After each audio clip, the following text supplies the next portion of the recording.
Let's go across to our first guest on the show today. We have Happiest Minds, reported a muted set in the fourth quarter numbers and also missed its FY23 revenue growth guidance of 25%. We have with us Joseph Anantharaju, who is the Executive Vice Chairman and the CEO of Product Engineering Services of the company. Joseph, thank you so much for joining in.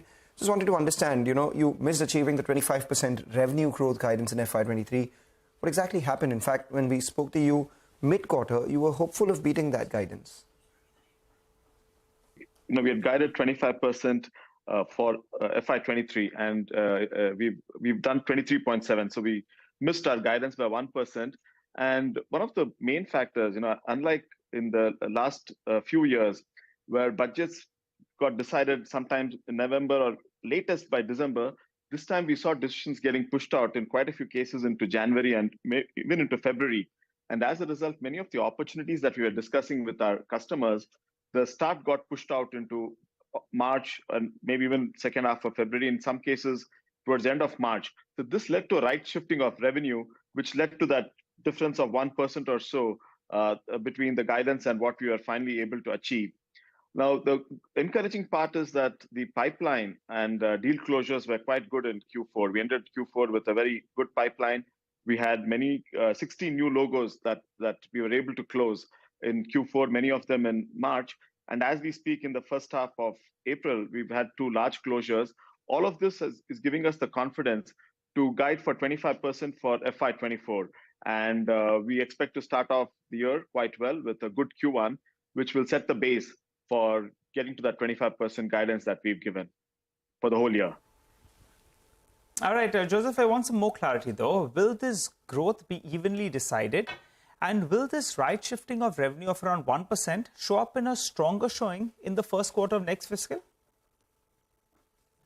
I think we'll have to see whether it will be equally divided. There could be variation between quarter to quarter of a percent or 2%, because if you see Q3 is traditionally a weak quarter, and this year we have 2 less number of working days as well. So we'll have to see how to make up for that. But Q1 will reflect the right shifting and the opportunities and closures that we have. As we speak, we are into almost middle of the quarter, and we see the quarter looking good and laying the base for a good financial year. Right, we would have liked you to give some more numbers as well, but you spoke about some budget decisions, Joseph, them getting delayed. Have there been any project cancellations? What kind of projects are getting deferred or being put on pause? So we've not seen any project cancellations as such. What we've seen is, in some cases, a program or a project comes to an end and customers take a breather in between till they push it out to market, get feedback from their customers, and then start planning. So that we've seen, but we've not seen any cancellations as such. We did see, as I mentioned, a delay in some of the opportunities or projects getting started.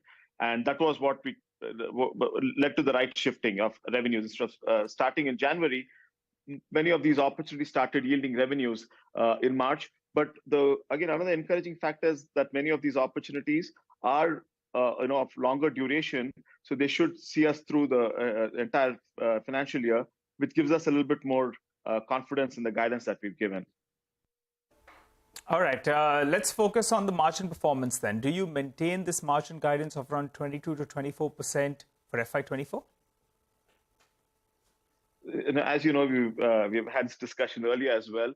We give a guidance of 22 to 24%, but consistently overachieve on that guidance. And the reason we want to keep it in that 22 to 24% range is that we want to have the leeway to make investments where required and not compromise on growth and investment. And at the same time, as the pandemic has sort of come to an end, you're going to have real estate coming in. We have some travel coming in.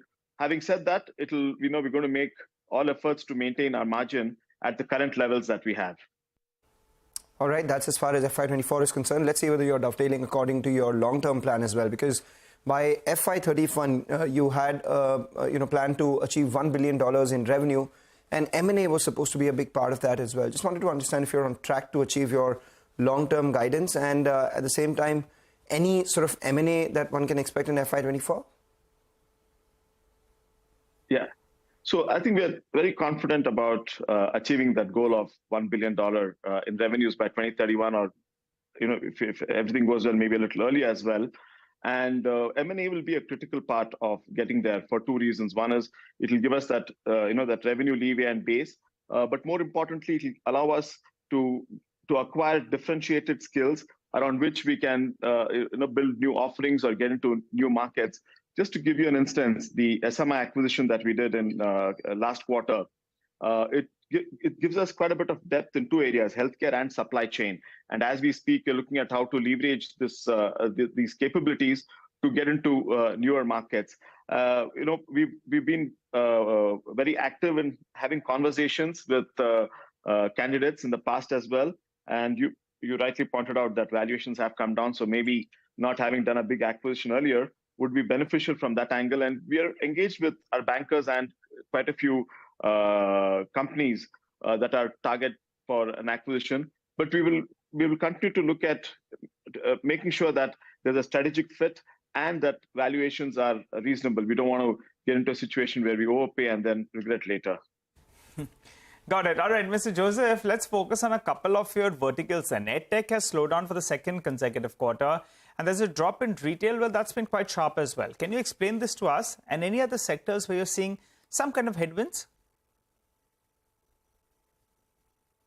Okay, so if you look at EdTech, I think you will see in the next couple of quarters things coming back to a growth kind of a phase. What this segment got impacted by the Rightshifting a little bit more than the others. We had two large opportunities that we thought would get closed in January, and one finally closed only end of March or April, and this is a pretty large size deal, which we in the K-12 space, which will give us fair bit of revenues and growth in Q1 and Q2. So EdTech, I think we continue to see good traction. The retail part of it was actually one of our customers in the Middle East. They had a change in management, and as a result, they decided to change vendors. And there was also a part of it where we had finished a PIMCO implementation for this customer. And as you know, PIMCO implementations are typically more project-based, not continuous. And it came to an end in Q4. Q3, it had started tapering down, and Q4, it came to an end. That's the reason why you've seen that drop in the retail. All right, Joseph, thank you so much for joining in. Wish you good luck for this year. You're confident of achieving the 25% revenue growth in FY24 with a margin band of 22 to 24% and on track to achieve the $1 billion revenue guidance that you have from the long-term standpoint and FY31 itself. Projects getting delayed but not getting cancelled. With that,